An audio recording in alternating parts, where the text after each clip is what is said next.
Hey YouTube again. I know I haven't been making a lot of videos, but some of you are probably like, who gives a shit anyway. But anyway, this is my attempt at a first real video. My other ones are kind of sports updates, but a lot of my subscribers don't even like sports, so I might as well try something new. I want to talk about creepypasta stories. If anyone knows what a creepypasta is, it's basically a story that's posted on message boards, spammed a lot, and they're passed off as real stories, but almost 100% of the time they're never real stories. But they are interesting to read because some of them are good. Others aren't as well written, a lot of inconsistencies, but they're the good ones. I want to talk about 3 today, if time permits. I want to talk about Squidward Suicide, Suicide Mouse, and Candle Cove. Now I'll start off with Squidward Suicide because I used to watch SpongeBob and until it started sucking. And it's basically Squidward going about his daily life, like practicing his clarinet for a clarinet concert. And then when he actually does the concert, people are booing him, but not in the cartoonish way, like, "Boo, you stink," or "Get off the stage." Like, not any of that. It's more vicious, I guess you could say. According to the story, it doesn't say exactly what the crowd was saying to him, but if it was as the story described, it would probably be like, "Fuck you! Get off the fucking stage!" Like, more like that. Get the fuck off the stage is kind of like just get off the stage, but it was more like screaming that wouldn't be in a children's show. So then it shows Squidward in an uncomfortable amount of silence, and then he cries, sitting at the edge of his bed, and apparently they're like screaming noises in the background, slowly building up, and throughout this like 8-minute sequence, it shows frames of the actual cartoon replaced with photos, and these photos, I believe there were only 3 instances of it described in the story, of children who were cut open with their eyeballs hanging out, and their insides were being pulled out. And according to the story, it was also in an angle such that the photographer did that to those kids. And that part was really the one that kind of gave me chills.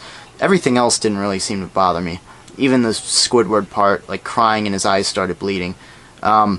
Anyway, I kind of described these stories badly, but if you want the full stories, I will have links in the underbar. So, then Squidward's like, he has hyper-realistic eyes according to the story as he pulls his tentacles off his eyes, like he's kind of like they're bleeding there, and then he pulls them off and they were hyper-realistic. Then at the end, there's a voice that says "Do it." He pulls out a deep voice, like kind of like a ghost was saying it to him or something.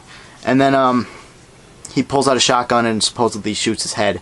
Well, he shoots himself in the head, and flies back onto the bed with his eye hanging out, and just chunks of his brain everywhere on the wall. So that's how the story went. And obviously the story ended up saying like Nickelodeon had an investigation but still didn't find anything about it. Well, I mean, obviously that story is fake, but it's still interesting. I mean, I liked it, at least. Now the next story I want to talk about is Suicide Mouse. It was supposedly an old Disney cartoon that was found in the vault.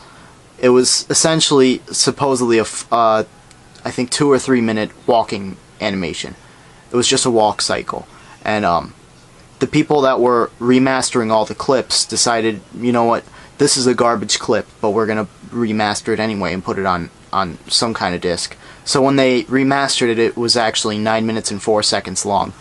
And they watched the rest of the clip. It was about silence, well, just black, for about 2 or 3 minutes, I guess. Around the 6-minute mark, it returns, but all the sounds are muffled. Like it's like a muffled screaming sound, and then a lot of screams pick up in the background, and the buildings start to shake and move in different directions that are according to the story, impossible to the with regards to the physics of Mickey actually walking. And then what else happened? There was more screaming, and Mickey's face started melting. The buildings started melting. Parts of the background were replaced with some weird footage, which didn't make any sense because everything in that time was in black and white. All the cartoons were in black and white. I think even also the, well, I'm not too much of a history buff, but forgive me if I sound like a retard, but I think just about everything was in black and white with regards to television and cinema. But that's neither here nor there, because I am digressing a little bit. Anyway, his face starts melting, the buildings start like warping, and then apparently at the end it shows text in Russian. I can't decipher because I don't understand Russian.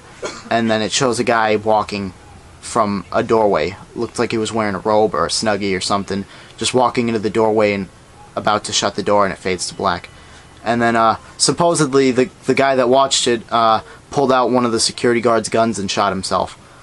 So that story was interesting. It was probably the scarier of the ones I've read.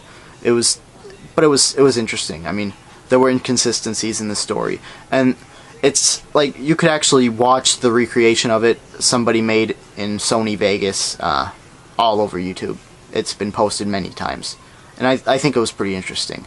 The last story I want to talk about is Candle Cove. It was supposedly local access television show for children. It involved puppets, and it had a pirate cast and everything. It supposedly ran one season, and I believe it was airing in Kansas, according to the story. Anyway, the story isn't actually a story as told by another person. It's just a copy and paste of what is supposed to be blog entries and responses and comments. And it's basically people discussing the television show from the 70s, supposedly, the show that supposedly was there. It involved a pirate cast, like including Pirate Percy, who was supposedly a coward. He didn't want to do any of the dirty work that pirates usually do, and he was crafted from other pieces of used puppets, like a very crudely built puppet. Like he had the head of a baby. He had like doll arms. I don't know what else he had, but he had a crudely pasted on mustache, I guess. And then he was with his partner Janice, who was a human girl, and she was, you know, going on these pirate quests with him and their ship called the Laughing Stock. And then the villains, I think Horrible Horace or something, I can't remember his name, Horace Horrible. Sorry, I gotta check my stories next time before I make a video, because I'm kind of just ad-libbing, going on what I know, or what I remember at least.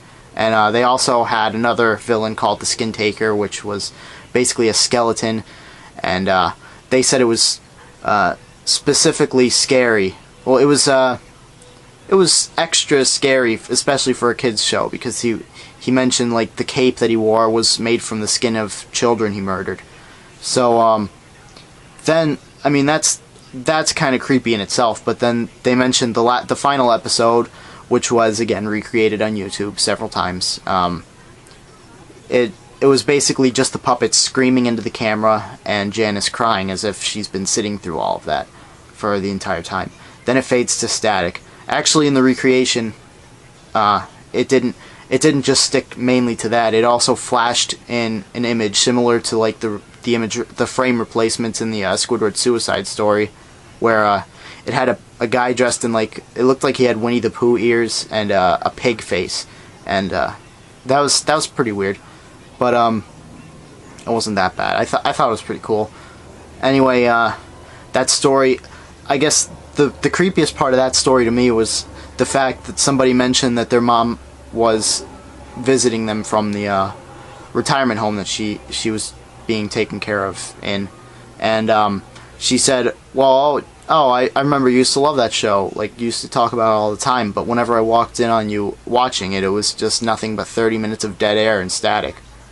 So that story kind of gets to the idea that maybe it wasn't a show after all. Maybe it was just in the people's imaginations. Maybe it was just the viewers' mind playing tricks on them, and it adds to the creepiness of the story. So I think all three of those stories are pretty good. I mean, they all have their good points to them. And if I had to pick which one is the best out of all three, like which one is written the best, I think it would probably have to be Suicide Mouse, just because, I don't know, I thought it was interesting. And there was actually video to go off of. the recreation that somebody made in Sony Vegas was pretty good, and it wasn't. I mean, it wasn't that scary. I mean, it was just screaming and violent shaking of the buildings, and the Mickey Mouse's face melting. It wasn't really melting. It was just smudged with like a smudge tool from Photoshop. But if I had to pick any of those, it would definitely be Suicide Mouse as the best of the three, just because it was written well and because there was an actual visual representation of it. Anyway, those stories will be in the underbar. If you have any more ideas of what I should review as far as creepypastas go, because I do like reading them, feel free to post a comment in the comment section, and feel free to rate this video even if you hate it, and let me know what kind of videos I should make next. So thanks for watching.